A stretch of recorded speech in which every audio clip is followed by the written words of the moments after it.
দীর্ঘ তরমুজ কি পড়ালেখা করে? তরমুজ শিক্ষিত হইব না? না, তরমুজ শিক্ষিত না।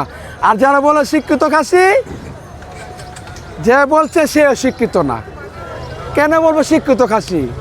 খাসি কি কোনোদিন শিক্ষিত হয় নাকি? বলেন আপনারা, খাসি কোনোদিন শিক্ষিত হয়? খাসি শিক্ষিত না, তাতে কেন বলবো শিক্ষিত খাসি? আমি তরমুজ তো বলি নাই যে তরমুজ শিক্ষিত। আমি বলছি তরমুজ শিক্ষিত পোলাপাইনটা খাওয়াইবেন।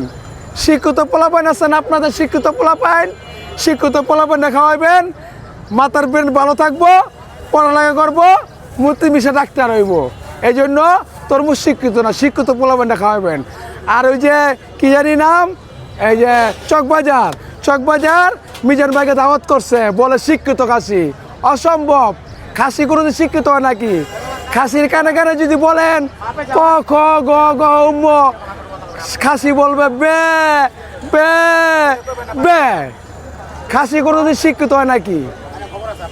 কেন খাসি শিক্ষিত বলবে? সে যদি শিক্ষিত হইতো তাহলে খাসিকে শিক্ষিত বলতো না। সেই তো অশিক্ষিত, খাসিকে শিক্ষিত বানাই দিচ্ছে। সবারে বোকা বানায়া, ধোকা বানায়া সে কি ব্যবসা প্রতিষ্ঠান বড় করতেছে।